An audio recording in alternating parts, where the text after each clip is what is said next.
Para peserta yang tewas dalam permainan segera dibawa ke sebuah ruangan untuk dibakar atau dikremasi, bahkan yang masih hidup pun dibakar secara hidup-hidup. Dan episode kedua pun dimulai.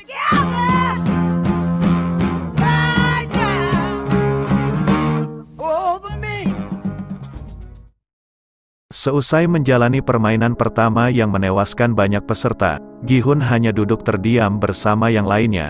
Dan tiba-tiba para staf datang untuk memberikan informasi dari jumlah peserta yang tersisa, di mana sebanyak 255 peserta telah tereliminasi dan menyisakan 201 peserta. Sementara itu setelah mengalami hal mengerikan dari sebuah permainan yang awalnya disangka hanya permainan biasa saja, kini mereka yang tersisa memohon agar mereka bisa keluar dan berhenti bermain.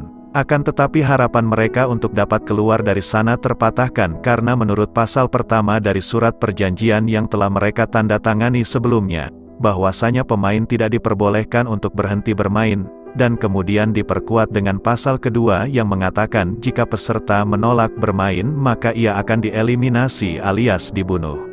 Namun tiba-tiba dengan lantangnya Sang-woo mempertanyakan tentang pasal ketiga yang mengatakan kalau permainan dapat dihentikan jika mayoritas menyetujui, dan sesuai dengan perjanjian yang telah ditetapkan itu, staf tersebut pun mempersilahkan peserta untuk melakukan pengambilan suara. 여러분의 뜻에 따라 게임의 중단 여부를 투표하겠습니다. Dan sebelum melakukan pengambilan suara, staf tersebut memperlihatkan uang hadiah yang diakumulasikan dari jumlah peserta yang gugur, sehingga hal tersebut menggoyangkan keputusan beberapa peserta lainnya yang tergiur melihat miliaran uang hadiah tersebut.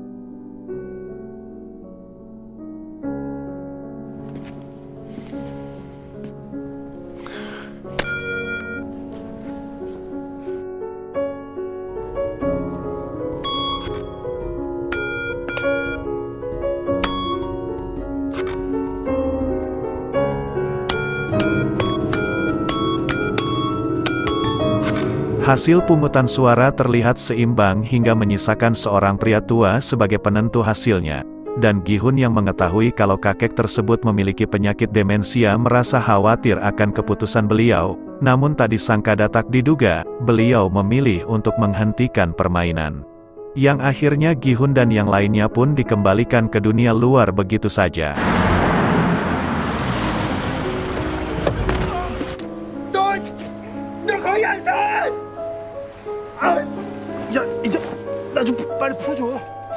Singkat cerita di pagi harinya, Gi-hun melaporkan permainan yang mematikan tersebut kepada kepolisian, di mana ia mengatakan tentang banyaknya para pemain yang dibunuh di tempat yang ia sendiri pun tidak mengetahui di mana lokasi kejadiannya berada. Lalu ia memberikan satu-satunya bukti yang ia miliki yang berupa tiket permainan yang berisikan nomor kontak panitia game tersebut. Si polisi pun menghubungi nomor kontak yang ada pada kartu itu, namun yang menerima panggilannya tersebut hanyalah seorang wanita yang tidak tahu apapun soal permainan yang sedang dipermasalahkan, sehingga Gi-hun pun diusir dari sana. Sementara itu seorang polisi bernama Junho merasakan ada sesuatu pada tiket yang ditinggal Gi-hun tersebut. Dalam perjalanannya secara tak sengaja Gi-hun bertemu dengan Sang-woo yang tidak berani pulang untuk menemui ibunya akibat dari kebohongannya sendiri, di mana selama ini Sang-woo mengatakan kepada ibunya kalau sekarang ia telah menjadi orang sukses, namun faktanya, saat ini ia tengah mengalami krisis finansial dan memiliki banyak hutang. Lalu tiba-tiba saja Gi-hun mendapat panggilan dari rumah sakit yang menyatakan kalau ibunya saat ini sedang dirawat di rumah sakit tersebut.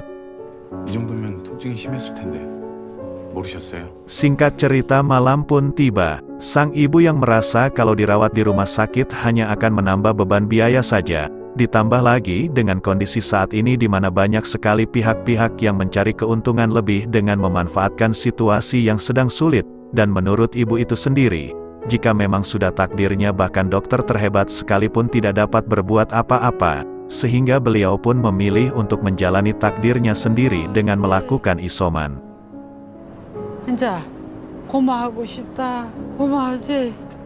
Di sisi lain, Junho yang ternyata memiliki tujuannya sendiri yaitu mencari kakaknya yang sudah sangat lama tiada kabarnya, dan di saat Junho memeriksa tempat tinggal kakaknya tersebut, ia menemukan sebuah kartu yang sama dengan kartu yang diperlihatkan oleh Gi-hun di kantor kepolisian sebelumnya.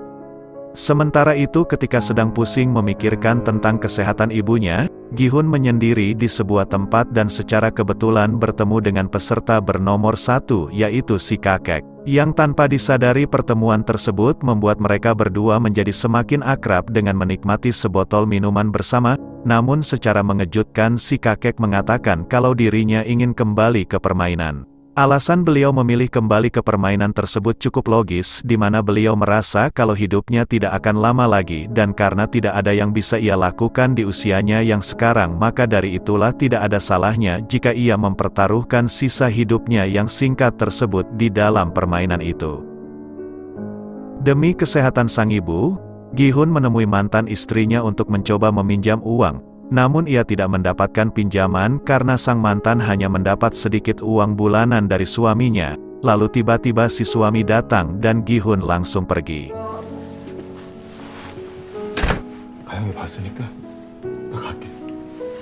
Akan tetapi si suami yang mengetahui kalau kedatangan Gi-hun adalah untuk meminjam uang kepada istrinya, langsung memberikan uang tersebut tanpa harus diganti. Namun Gi-hun diminta untuk tidak mendatangi keluarganya lagi meskipun untuk menemui putrinya sekalipun, dan perkataan si suami tersebut membuat Gi-hun emosi.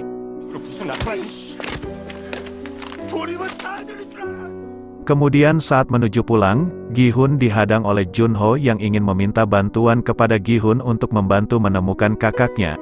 Karena dari kartu yang sama dengan milik Gi-hun yang ditemukan Junho di rumah kakaknya, ia merasa kalau Gi-hun ada hubungannya dengan menghilangnya si kakak tersebut. Tetapi Gi-hun menolak membantu Junho karena ia tidak ingin kembali ke permainan. Namun saat akan membuka pintu ia melihat kartu serupa yang terselip di pintunya. Dan dengan kondisi ekonominya dan keadaan ibunya saat ini, kemunculan kartu tersebut menandakan bahwa ia akan kembali bermain. Akan tetapi bukan hanya ia saja yang kembali bermain, melainkan peserta yang lainnya juga.